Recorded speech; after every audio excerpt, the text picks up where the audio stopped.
بسم اللہ الرحمن الرحیم۔ السلام علیکم ورحمۃ اللہ وبرکاتہ۔ ناظرین و سامعین، آج کی اس مختصر سی ویڈیو کے اندر آپ کو میں بتاؤں گا فیز 2 کے اندر کن امام مسجد صاحبان کو حکومت پنجاب ترجیح دے رہی ہے، یعنی کون سے ایسے امام مسجد ہیں جن کو حکومت چاہتی ہے کہ فیز 2 کے اندر پہلے ان کو شامل کیا جائے۔ اگر کوٹا پورا ہو جاتا ہے تو پھر اس کے بعد دوسرے امام مسجد صاحبان کو شامل کیا جائے گا، ورنہ پہلے انہی امام مسجد صاحبان کو ترجیح دی جا رہی ہے۔ وہ امام مسجد صاحب آج آپ کے سامنے میں رکھوں گا کہ وہ کون کون سے ہیں، لیکن اس سے پہلے گزارش ہے، اگر ابھی تک آپ نے ہمارے اس چینل عینی حقیقت ٹی وی کو سبسکرائب نہیں کیا تو ضرور سبسکرائب کر لیں، گھنٹی کے بٹن کو دبا لیں تاکہ آپ کو اس قسم کی اچھی اور سچی خبریں گھر بیٹھے آسانی کے ساتھ ملتی رہیں۔ تو ناظرین و سامعین، حکومت پنجاب نے دیہی اور کم آمدنی والے علاقوں کے اندر جو مساجد ہیں ان کے جو امام مسجد صاحب ہیں ان کو فیز 2 کے اندر ترجیح دینے جا رہی ہے، یعنی کم آمدنی والے لوگ جن کو تنخواہ بہت کم ملتی ہے، حکومت اب جو ہے اس نے ٹیمیں بنائی ہیں،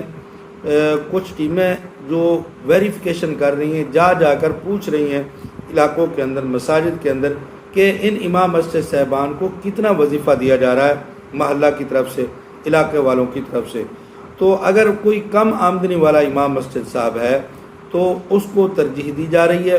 یا پھر ایسا علاقہ ہے جو بالکل دیہات کے اندر ہے جہاں نہ ہونے کے برابر امام کے ساتھ جو ہے وہ تعاون کیا جا رہا ہے، تو ان امام مسجد صاحبان کو حکومت چاہتی ہے کہ ان کو آگے لایا جائے، ان کو پروموٹ کیا جائے، ان کو ترجیح دی جائے، ان کے ساتھ جو ہے وہ تعاون کیا جائے اور ان کا وظیفہ جاری کیا جائے۔ تو ان لوگوں کو پہلے نمبر پر حکومت پنجاب اس اعزازیہ کارڈ پروگرام کے اندر شامل کر رہی ہے۔ دوسرے نمبر پر وہ امام مسجد صاحب ہیں جو پہلی دفعہ پہلے مرحلہ کے اندر رہ گئے تھے، انہوں نے درخواست دی تھی مگر ویریفیکیشن کی وجہ سے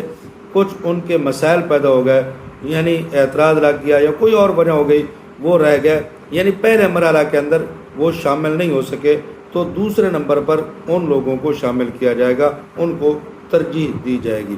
تیسرے نمبر پر کل وقتی امام مسجد صاحب جو ہیں، یعنی جو مکمل وقت مسجد کو ہی دیتے ہیں،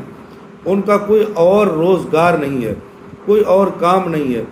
تو ان لوگوں کو حکومت تیسرے نمبر پر اس پروگرام کے اندر شامل کرنے جا رہی ہے۔ یہ بہت ہی زبردست چیزیں ہیں جو میں آپ کے سامنے رکھ رہا ہوں اور بہت ہی اہم معلومات ہے، شاید آپ کو پہلے کسی نے فیز 2 کے حوالے سے یہ معلومات نہ ہی دی ہو۔ آگے جناب چلتے ہیں، وہ امام مسجد صاحبان جن کی درخواست نامکمل تھی، رہ گئی تھی پہلے مرحلہ کے اندر، ان کو شامل کیا جائے گا۔ پھر 5ویں نمبر پر بائیو میٹرک یا بینک اکاؤنٹ کا جو مسئلہ بنا تھا پہلے امام مسجد صاحبان کو، ان کو شامل کیا جائے گا۔ پھر نجی اور مقامی طور پر تسلیم شدہ مساجد کے ائمہ کرام، وہ امام مسجد صاحبان جو مقامی طور پر تسلیم کیے جاتے ہیں کہ یہ واقعتاً یہاں علاقے کے امام مسجد صاحبان ہیں، ان کی مساجد کو اور ان کو شامل کیا جائے گا۔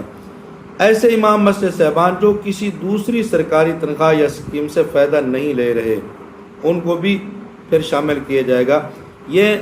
پہلے نمبر پر جیسے میں نے آپ کو بتایا ہے